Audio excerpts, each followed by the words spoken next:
Un gusto saludar a todos nuestros amables oyentes y televidentes que me acompañan a esta hora aquí en Radiovisión Manabí. Es muy grato tener este espacio porque vamos a dialogar con una mujer que está de candidata a presidenta. Realmente le hago énfasis al hecho de ser mujer porque no solamente su género, sino también todas sus acciones, y es importante conocer su visión como candidata a la presidencia de la República. ¿De quién se trata? De Andrea González Nader. Ella es una activista ambiental, una empresaria, una figura política ecuatoriana. Sería importante iniciar este diálogo saludándola, dándole la bienvenida a usted aquí en los estudios de Radiovisión Manabí. Encantada de estar aquí, Tania querida, siempre es un gusto regresar a la hermosa Manabí y como lo dices, pues ya, sí, una figura política después de la campaña del año pasado, creo que tengo que asumir y aceptar que soy una política que viene a cambiar, como vemos a los políticos. La pregunta de rigor, ¿por qué deberíamos votar por Andrea González Nader? Tania querida, nunca me vas a escuchar a mí decir que tienen que votar por mí, porque yo vengo a cambiar cómo nos relacionamos justamente con la política. Creo que el electorado debe dejar de ver la política como este show en el cual yo te convenzo para que creas que yo con una vara mágica voy a solucionar en 4 años todos los problemas. Creo que la crisis política que le ha pasado a esta factura tan alta a la seguridad y a la economía, los principales responsables no son los políticos, somos nosotros el electorado. Tocó un punto bastante fuerte y clave dentro de sus palabras, el tema de la seguridad y la justicia. Dada la crisis de seguridad que afecta al país, ¿cuáles serían sus propuestas concretas para combatir la delincuencia y la corrupción en temas que también son importantes? Bueno, el pescado del encebollado, como le digo yo, y que viene a la participación de nuestro candidato a vicepresidente, que es un contraalmirante de la Marina, es que nosotros creemos que si no recuperamos el mar, jamás vamos a recuperar la soberanía en el territorio. ¿Por qué?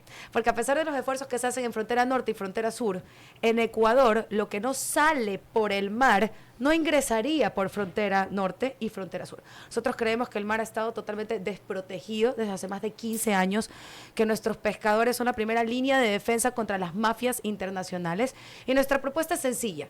El mar ecuatoriano no es ni de la mafia albanesa, ni de la mafia colombiana, ni de la mafia de los grandes narcotraficantes. El mar ecuatoriano es soberanamente nuestro y nosotros venimos a recuperar ese mar.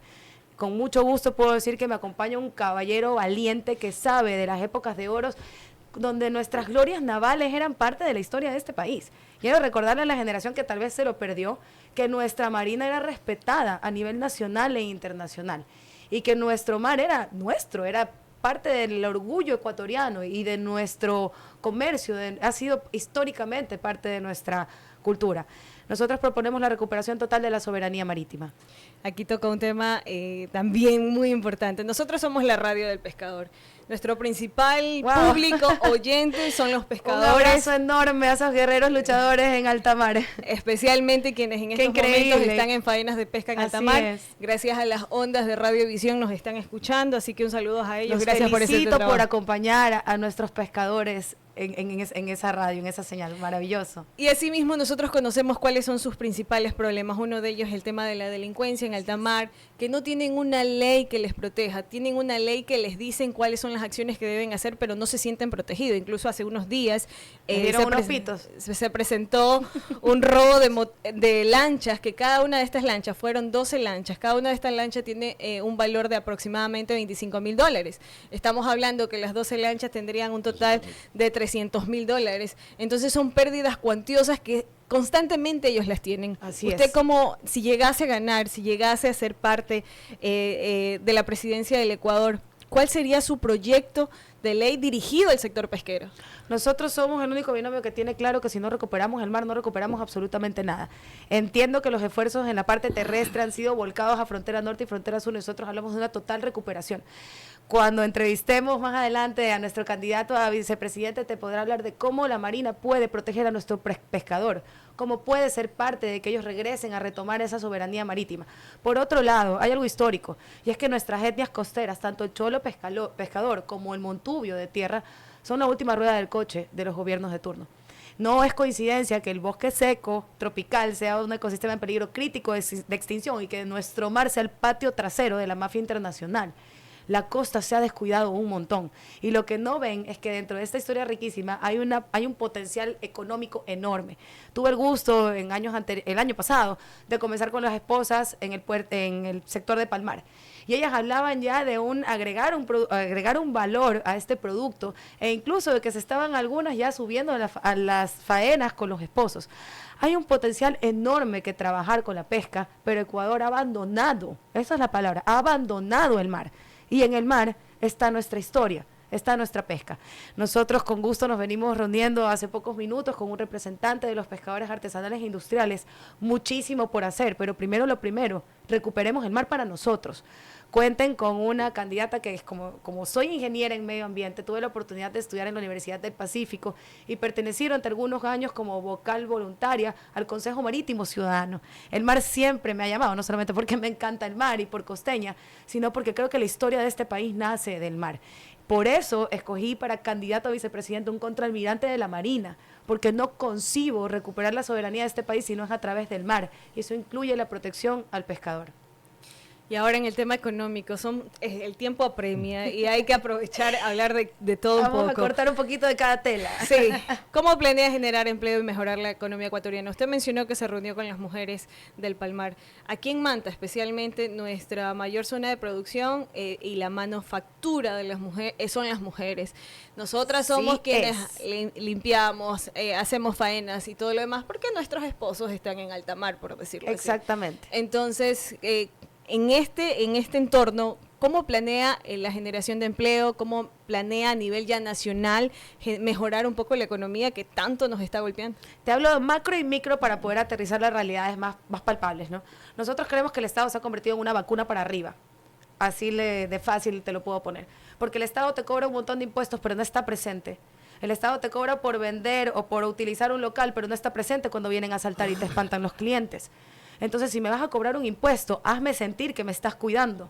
Encima, compiten nuestros emprendedores contra la economía ilegal.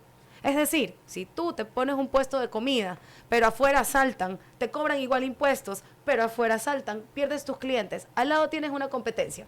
Y la competencia lava plata del narcotráfico. Ese restaurante se mantiene sin vender ni un plato de arroz con pescado durante un año y no importa quién lo consuma. ¿Cuándo vamos a proteger a la economía legal? Hablamos de un Estado que esté más presente, pero que te cobre menos impuestos. Lamentablemente en este país los impuestos para los gobiernos seccionales, locales, se han convertido en trabas. Son demoras para que tú puedas emprender. Y a eso sale la coima, porque me demoro, entonces te obligo a que apures este proceso, porque estás desesperado por vender tu primer café, tu primer vaso. Hemos ahogado a la economía legal y va prácticamente aplaudido a estos zánganos de economía ilegal. Ya en el plano más local, nosotros hablamos, yo como mujer y como madre divorciada, que sé lo difícil que es muchas veces llevar el pan a la casa para nuestros hijos. Creo que la victoria de la mujer es en la independencia económica. Nosotros hablamos de créditos específicos para emprendedoras. Y un dato curioso es que Ecuador tiene la mayor cantidad de mujeres emprendedoras del mundo. Somos el país con mayor cantidad de porcentaje de mujeres emprendedoras del mundo. Y lo único que hace falta para romper esta brecha y este ciclo de violencia, que incluye también la protección a nuestro género, pues las mujeres no lloramos, las mujeres facturan. Y en realidad es en esa independencia económica que tú puedes liberarlas. Entonces hablamos de créditos para nuestras emprendedoras y por supuesto de la mano con la recuperación de nuestra costa, que incluye a nuestros pescadores. Con desgarre puedo hablarte de números que son escalofriantes para una costeña. Hablamos de 1.500 familias en Santa Elena tienen un miembro de su familia infiltrado o en algún proceso judicial de narcotráfico. 1.500 familias para un porcentaje de población tan pequeño. Toda nuestra costa se ha convertido en el patio trasero de la mafia. Y la gran pregunta es, teniendo menos costa que Perú y Colombia, ¿por qué tiene que salir todo el narcotráfico por las costas de Ecuador? Esa respuesta también es para que nosotros la reflexionemos. Ahora, trasladándonos ya en el ámbito de la salud y la educación, cómo integrar tecnología, cómo llegar a zonas rurales. Manabí, la mayor extensión territorial de la provincia de Manabí es rural. Hay zonas donde nuestros niños para poder llegar a las escuelas tienen que caminar o tienen que trasladarse a través de un caballo, de un burro. Entonces, ¿cómo vamos a trabajar si usted llegase a ser presidente de la República en el ámbito de la tecnología y también de la educación? La educación se convierte en este puntal para salir del subdesarrollo y me voy a abrir un poco más y tal vez voy a ir tocando también salud de una vez. Nosotros tenemos una propuesta muy clara. A Ecuador le quedan 10 años de bonanza petrolera. más o menos, son 1.000 millones de reservas de barriles de bonanza. Puede quedar un poquito por ahí, pero que sirva realmente. Si nosotros no invertimos ese dinero del petróleo en la pesca y en la agricultura, jamás vamos a salir de subdesarrollo. Y me voy más atrás, en la época de la dictadura, ya lo dijo Bombita, imaginémonos, estoy hablando de los años 70. Ecuador va a sembrar el petróleo. ¿A qué se refería él con sembrar el petróleo? A invertir esos réditos petroleros en acuicultura y agricultura, que es en lo que somos buenos. 3 doritos después llega Jaime Roldós Aguirre, el comienzo de la democracia, y en el año 79 de nuevo vamos a invertir el rédito petrolero en agricultura y la pesca, que es para lo que somos buenos. No sé en qué momento se perdieron, porque el camino era claro. Henos aquí a 10 años de que se termine la bonanza petrolera, y tú ves la inversión que hay en tecnología agrícola y la inversión que hay en tecnología petrolera en este país, y se te parte el corazón. El uno es el techo y el otro es el piso. Y el piso es la tecnología agrícola, cuando siempre se supone que el petróleo iba a servir para eso, porque se nos acaba el petróleo y nos salimos del subdesarrollo. Pero los casos de corrupción escandalosos que tenemos a niveles internacionales se reproducen. El campo, la parte rural, necesita que nosotros conectemos. La educación, la tecnología y la agricultura van de la mano. Y no me equivoco, ¿sabes por qué? Porque he recorrido este país y hay una cantidad de chicos estudiando para ser ingenieros agrónomos, ingenieros en turismo, ingenieros en petróleo. Ellos saben de lo que estamos hablando y hay una generación entera lista para reiniciar este país, pero hay que sumarlos a la mesa. Entonces, la parte rural se conecta con la tecnología a través del Instituto Técnico. Mira, Colombia tiene la Universidad del Café como desde hace 5 años. Nosotros no tenemos ni un Instituto Técnico del Banano. Es necesario que pongamos el énfasis de la educación en lo que somos buenos. Y los chicos nos lo están diciendo. Ellos ya van llevando la batuta. Desde el 2020 la educación cambió para siempre.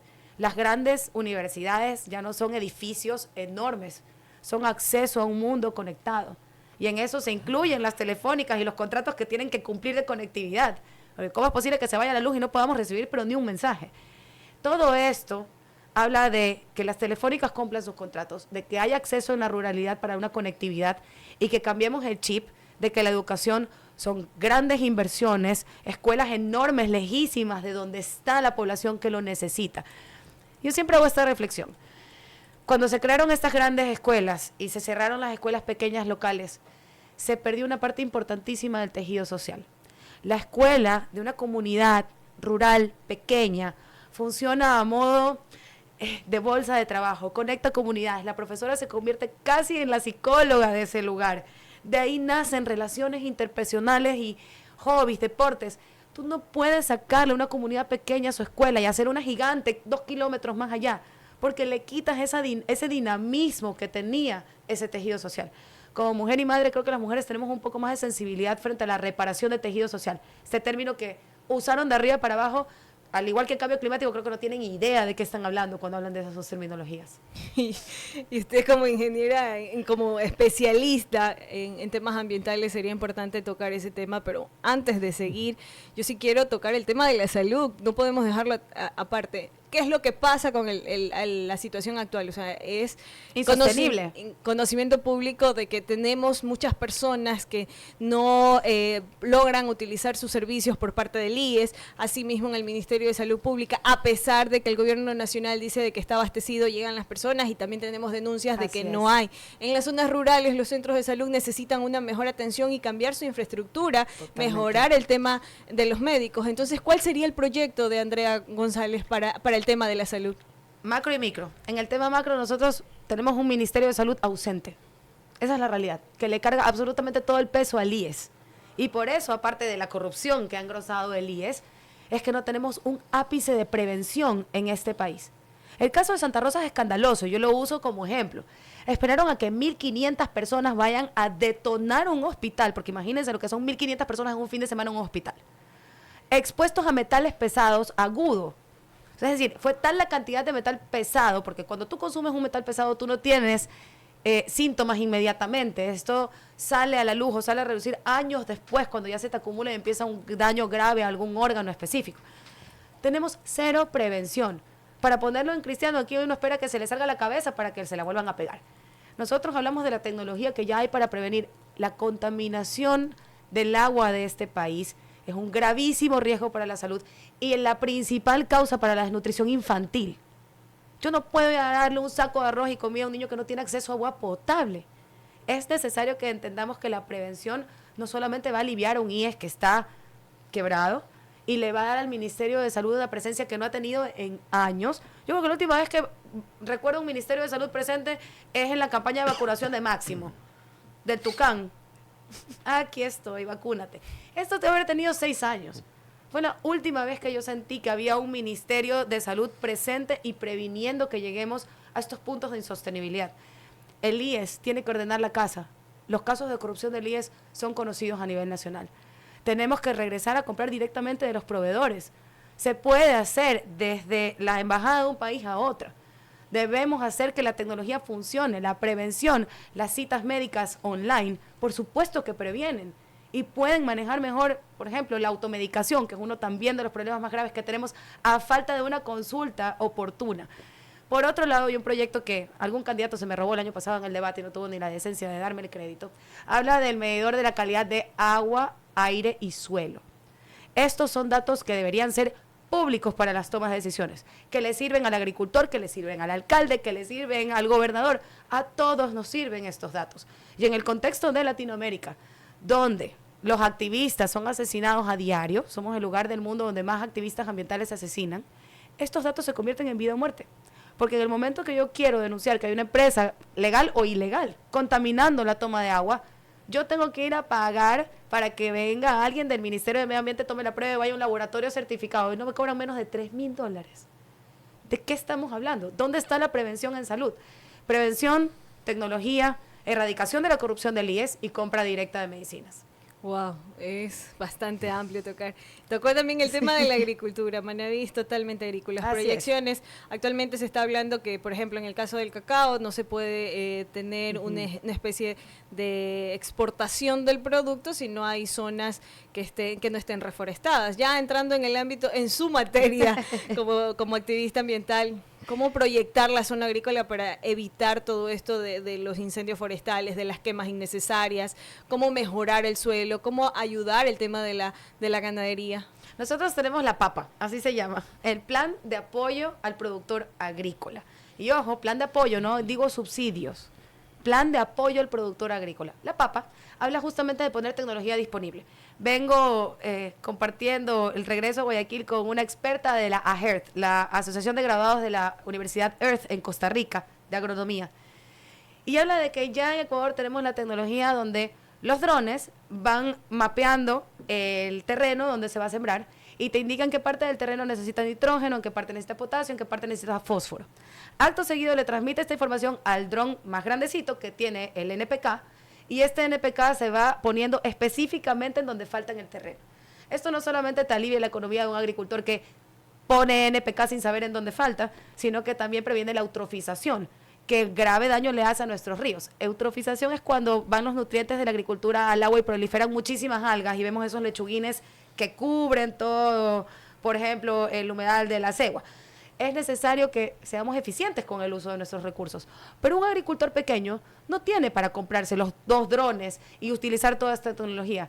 El Estado, el Ministerio de Agricultura, le sirve tener esta información a la mano, porque también puede sugerir en qué tipos de terreno, según este estudio, se puede sembrar con más o menos dificultad las cosas. Tenemos una bendición enorme y siempre la hemos tenido, y es este suelo. Somos el único lugar del mundo donde se siembra café con sabor a chocolate, de donde es nativo el maní. Para aquellos que no saben, el maní nace de esta costa y luego se exporta para el mundo. Nosotros vemos a la agricultura no como la promesa de campaña, sino como la única manera de que Ecuador pueda sobrevivir y sea sostenible. No lo digo yo, lo dijo Bombita, lo dijo Jaime Roldós, era clarísimo el camino. Creo que en los 80 y los 90 nos confundieron un poco con estas teorías económicas donde, no, mejor sabe que haga televisores y computadoras, hagan carros. Nosotros no somos buenos haciendo carros, ni computadoras, ni televisores. Y no podemos competir con los precios de China. Pero nadie puede competir contra la calidad del camarón, la calidad del atún, la calidad del cacao, del café, del banano, de la pitahaya y ahora con origen de denominación. Y los números me dan la razón. Porque hace algunos años hubiese sonado a que yo estaba soñando. Pero el año pasado los ingresos del camarón superaron a los del petróleo. Tenemos una tarjeta amarilla. A nivel con las CITES, sí, tenemos una tarjeta amarilla de las CITES justamente por la corrupción que también hay englobada en esta constitución tan confusa que ni un constitucionalista de cepa puede darle la vuelta. Nosotros somos muy directos, nosotros proponemos una nueva constitución de plano y de lleno. No más remiendos ni curitas. ¿Cómo se hace una nueva constitución? Sientas un consejo de expertos, incluyendo el sector pesquero, que nunca ha sido tomado en cuenta para construir una constitución. Se pasa a consulta popular. Chao constituyente. No se gasta esa plata en una asamblea constituyente que nos ha dejado, le digo yo, un chuchaqui electoral que ha durado años. Sería importante, ya antes de que me presente el equipo, porque estamos acompañadas en estos momentos. Y buena compañía. Sí, yo quiero hacerle la pregunta de rigor. Actualmente nosotros los ecuatorianos estamos pasando por los estragos de la crisis energética. Está terrible eso. Se le designa que esta situación que estamos viviendo es por un tema de la falta de lluvias, por un tema de sequías. ¿Su proyección para que no ocurra lo que estamos pasando en estos momentos? Dos cositas como para abrir también el tema, ¿no? La sequía que está pasando en Latinoamérica efectivamente es histórica y como experta en cambio climático ya se había predicho que si la selva amazónica se talaba más o menos el 20%, se paraba ese sistema hidrológico. ¿Cuál es el sistema hidrológico amazónico? Básicamente los árboles suben el agua de los ríos y lo traen a la cordillera oriental de los Andes. Todos los proyectos hidroeléctricos del Ecuador están del mismo lado de la cordillera. A nadie se le ocurrió, ¿sabes? Que no pongan todos los huevos en la misma canasta. Pongamos una hidroeléctrica del lado occidental por si acaso no podemos controlar cuánto deforesta Brasil o cuánto deforesta Bolivia. Creo que también es un momento, y yo no sé por qué no han visto esta oportunidad los líderes latinoamericanos, de sentarse en una mesa redonda para enfrentar el cambio climático y lo que esto significa para una región como Latinoamérica. Por otro lado, sí, el estiaje más grande que ha habido en los últimos años, cuyos datos quisiera contrastar, porque realmente nos falta un montón de estudio aquí climatológico. Qué bueno que hayan encontrado esos datos de 60 años, pero estoy segura que es un contexto regional. A Ecuador le falta un montón de investigación. Pero por otro lado, ¿por qué Perú no está pasando por las mismas que nosotros? Porque tienen un parque termoeléctrico al que sí le dieron un mantenimiento. El parque termoeléctrico, por supuesto, que no es bueno con la salud ni con el planeta, porque quema un montón de combustible fósil, pero es para emergencias. Es justamente para estos momentos. Y que no hayan invertido en un parque termoeléctrico que está ahí, pero hayan querido comprarle energía a Colombia a un precio muy caro. Alguien se está metiendo la plata ahí. Esa es la realidad. Por otro lado, con un sistema de corrupción ya clavado dentro del sistema energético o eléctrico, cada dólar que tú metas para abrir otro tipo de energías, que ustedes que tienen acá el potencial solar enorme, Loja tiene eólico, Guayaquil tiene mareomotriz, Galápagos tiene un parque eólico, tenemos volcanes para hacer geotérmica, que es una maravilla. Si tú no sacas la corrupción, cada dólar que metas ahí va a ir a parar de nuevo a esos bolsillos. Señora candidata, presente a los entrevistados, por favor, porque usted no está sola y necesitamos también ampliar con ellos el Claro diálogo. que sí, no estoy sola, estoy bien acompañada. Tenemos aquí a nuestro flamante candidato a vicepresidente, el contraalmirante Galo Moncayo, quien viene a regresar la soberanía marítima, a cuidar a nuestros pescadores y a nuestras mujeres de costa, que en su momento fuimos la inspiración de la Venus de Valdivia. Y tenemos a nuestro candidato por el distrito Sur, si no me equivoco, por el Distrito Sur, Jorge Aguilar, quien viene con una disciplina, un ñeque y una seguridad que deberá caminar al lado de este hombre por esta provincia. Ha sido un gusto y me he sentido más segura que nunca. Bienvenidos, gracias por estar con nosotros aquí en Radio Visión Manaví. Ya entrando en materia, porque el tiempo apremia, señor almirante, dígame. Como candidato a vicepresidente, ya escuchamos a la señora candidata Andrea González Nader, que hablaba sobre el tema pesquero, y nosotros como Radio del Pescador, nuestro público objetivo es ese, y usted con su experiencia, ¿qué acciones o cuál sería la proyección de trabajo para ellos? Actualmente están pasando por un sistema de inseguridad bastante fuerte, bastante difíciles en el tema de robos de motores, de extorsiones, de vacunas, de secuestro, incluso son utilizados para cargar sustancias ilícitas y transportarlas a otro lugar. Bueno, ir directamente, porque si nos hablamos que la seguridad debe ser integral de toda la parte del Estado. Sí, ayer leí una noticia que en Bahía, en la parte, fueron asesinados 2 pescadores y otro herido cuando llegaban a la parte de la playa. Definitivamente, nosotros tenemos un plan de fortalecimiento. ¿Cuál es el plan de fortalecimiento? Es el control, capacitación y equipamiento. ¿Por qué le digo esto? Porque si hablamos de narcotráfico, de la narcodelincuencia, el narcotráfico está muy avanzado, está muy sofisticado. Los sumergibles, que son autopropulsados, la inteligencia que ellos tienen está sumamente más avanzada que la nuestra, porque ahorita la tecnología lo da eso y la gente se desplaza con mucha facilidad. Entonces, ¿qué sucede? Que toda nuestra costa marítima, hablemos los puertos, las bahías, las ensenadas, están nuestros pescadores que son utilizados por la narcodelincuencia. Son pescadores sanos que los cogen, le hacen un préstamo de dinero y lo enganchan. Y después, como no pueden pagar, viene esto de los gatilleros. ¿Cuál sería la Definitivamente, solución? la solución es, en este momento, si hablamos que vamos a coger más personal a entrenar y capacitar, lo que vamos a hacer, llegando al poder, Andrea, es llamar a la reserva activa. En la reserva activa hay mucha gente que está capacitada en inteligencia, porque la inteligencia fue totalmente quitada en los gobiernos anteriores, sobre todo en la Revolución Ciudadana, la inteligencia naval, la inteligencia militar, la inteligencia aérea, porque todo es un conjunto para prevenir estas situaciones. Cuando no hay inteligencia, no tenemos conocimiento de qué es lo que está pasando, pero con esta gente de la reserva activa la vamos a activar. Coordinar con los pescadores. Como decía Andrea, tenemos sitios estratégicos que deben ser protegidos. Igual también en los pescadores. Ellos saben a qué hora salen a pescar y a qué hora regresan del mar. Cuando salen a pescar, sabemos en qué punto van en el mar territorial, que es extenso, pero se puede dar la protección, se puede tener el contacto con ellos y también con la inteligencia, saber quiénes son los pescadores reales, porque nuestros pescadores es sano. Es una gente humilde que sale al día y regresa con su pesca para vivir el día a día, pero son explotados por estos narcodelincuentes, el narcotráfico, que de ahí sale la droga. Ellos tienen miedo de denunciar porque consideran de que Totalmente hay un de tema acuerdo, de tienen el inactividad miedo. por parte de las autoridades. Totalmente de acuerdo, tienen el miedo, pero si tenemos una inteligencia bien llevada, bien controlada, vamos a poder detectar, porque el puerto es tan pequeño, las bahías están pequeñas. Si vamos a Puerto López, es fácil identificar cuando llega un extraño, porque el pescador se conocen entre ellos, son familias, pero ahí debemos tener nuestra inteligencia identificada y una policía también muy especializada para seguir esto de narcocrimen y de narcotráfico. Porque si usted va a la playa de Cojimíes, si usted vive ahí, todos se conocen allá, y cuando llega un extraño enseguida se dan cuenta quiénes son esa gente. Entonces ellos no van a intervenir, pero sí debemos tener esa inteligencia especializada para poder detectar. Entonces, ¿qué debemos hacer? Llamar a la reserva activa y a la par también ya reclutando gente nueva para ir capacitando, tanto en la frontera marítima también como en la frontera terrestre. Aparte de eso, si usted me pregunta, la base de Manta, sí, para mí es crucial tener ese apoyo internacional. ¿Por qué le digo? Porque nos ayuda con una inteligencia bien montada y poder capacitar a nuestra gente y apoyo a nuestras embarcaciones.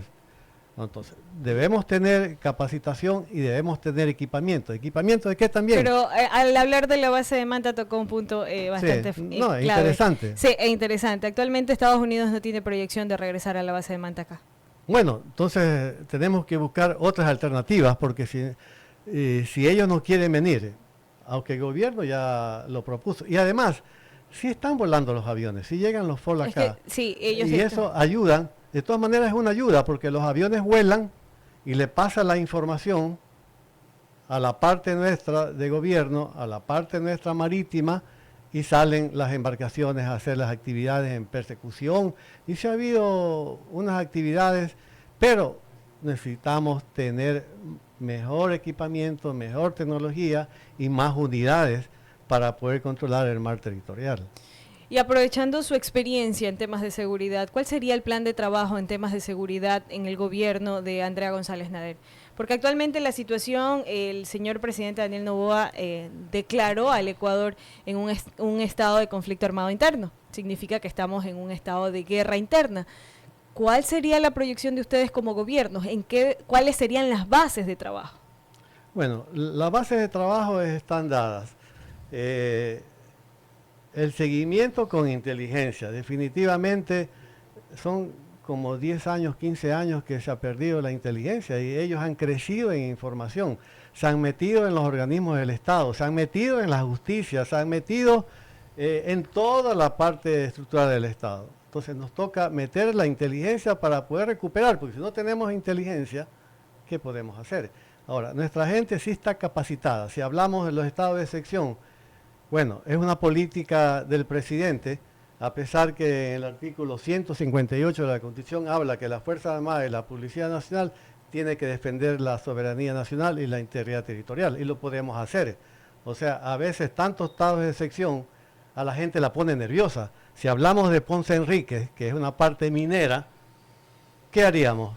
¿Qué haría la presidenta que tiene una fuerza de voluntad y claro el concepto?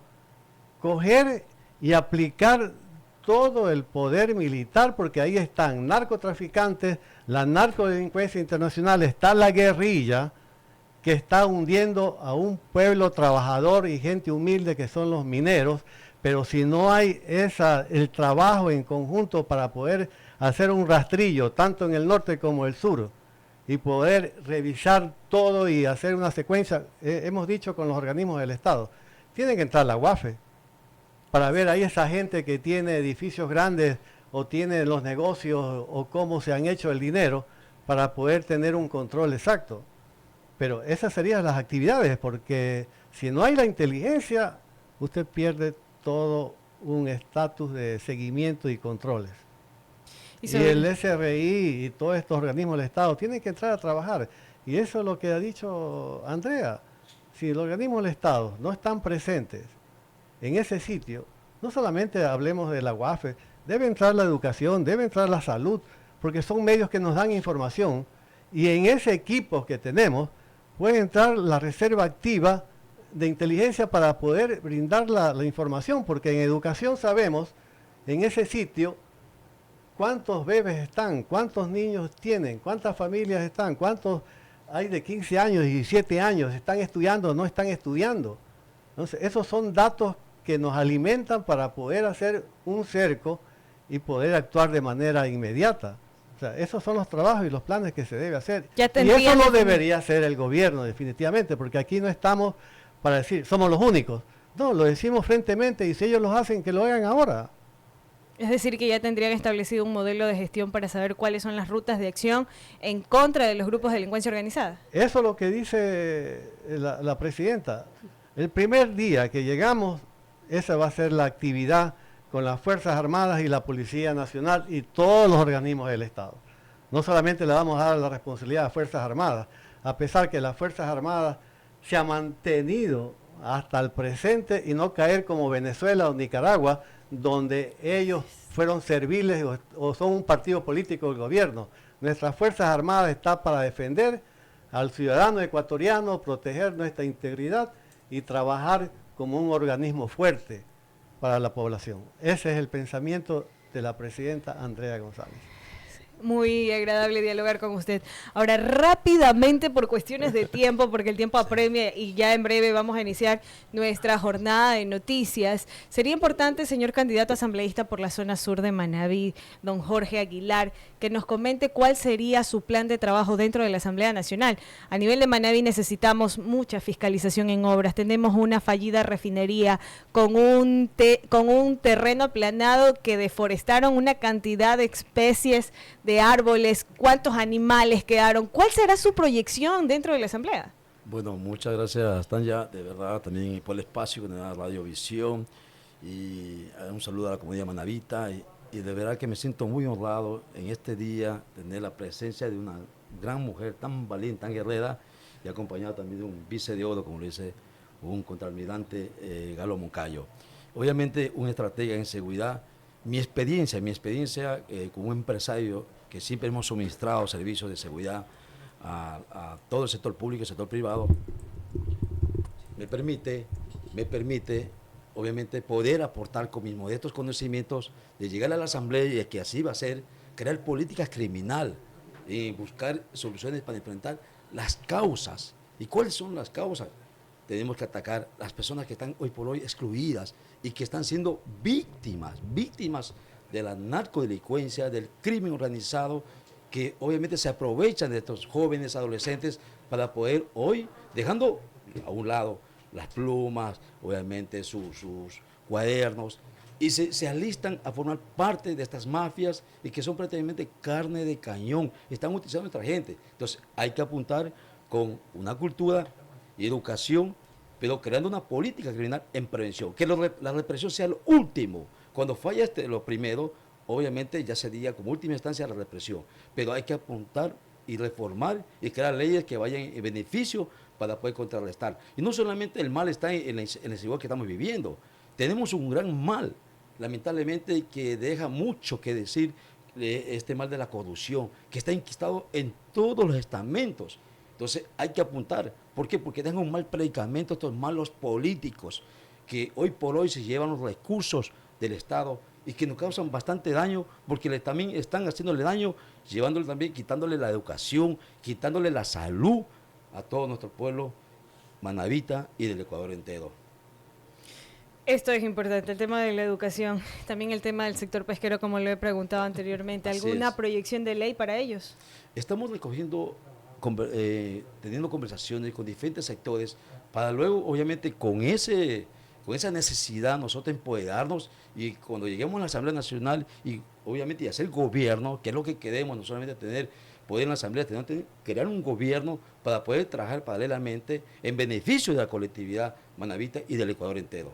Muchísimas gracias. Estamos llegando ya a la parte final, queda abierto para seguir teniendo estos espacios de diálogos, porque nosotros como medio de comunicación estamos comprometidos por saber quiénes van a liderar el país y más aún porque nuestra provincia, Manabí, es una provincia que lo tiene todo, es una provincia con desarrollo, una provincia a la cual se le pueda apostar en muchas cosas. Incluso actualmente existe la agrupación de gremios productivos que se están uniendo muchos empresarios para cambiar un lema y fomentar otro, impulsar otro que es Manaba apoya a Manabas, cambiar un mal concepto que existía antes y que no lo voy a repetir. Esta división que a veces la competencia es buena, pero no tanto, ¿no? Ya en la parte final sería importante despedirnos con su mensaje, las diferencias de la gobernabilidad y de la gobernanza como tal. ¿Cuál sería ese mensaje a nuestros oyentes? Esta historia del país, si creen que es una narrativa que nos imponen los políticos, estamos equivocados. Somos nosotros quienes escogemos a nuestros asambleístas, nuestros presidentes, nuestros alcaldes. Y debemos empoderarnos de esta historia que estamos escribiendo. Creo que Ecuador ha llegado a un punto de insostenibilidad, un punto de inflexión. Nos quedan 10 años de petróleo, hemos llegado a niveles inverosímiles de violencia, a niveles inverosímiles de corrupción en sectores estratégicos como la energía o el petróleo. Creo que es hora de llamarle la atención y jalarle las orejas al electorado. Yo de la clase política no puedo esperar absolutamente nada, peor con la nefasta experiencia que tuve el año pasado. Pero mi esperanza está intacta en los electores. Nosotros decidimos si vamos a seguir escribiendo la historia de este país como víctimas de una historia y con la sangre de nuestros mártires, o escribimos la historia de este país con la tinta de nuestros votos. Hay que ponerse los pantalones y los pantalones nos los ponemos todos, hombres y mujeres. Creo que los buenos siempre hemos sido más, pero a veces no nos hacemos sentir. Y ya es hora de que una nueva generación de políticos entre al país a cambiar esta historia. Podríamos hablar incluso en una futura entrevista sobre el tema de la fallida refinería. Por favor, por favor, invítame para que en realidad la tela que hay que cortar es mucha. Y esto no habla de un discurso ideológico, habla de entender en dónde estamos, cómo llegamos aquí, pero sobre todo cómo salir de esto. Muchísimas gracias. Ahí teníamos a los señores candidatos, Andrea González Nader, quien sería candidata a la presidencia de la República, le acompaña a su vicepresidente Galo Moncayo y el señor candidato asambleísta por la zona sur, Jorge Aguilar. De esta manera agradecerles nuevamente por estar en Radio Visión Manabí 650M. Vamos a una brevísima pausa porque rápidamente tendremos la segunda jornada de noticias Cómo va Manabí.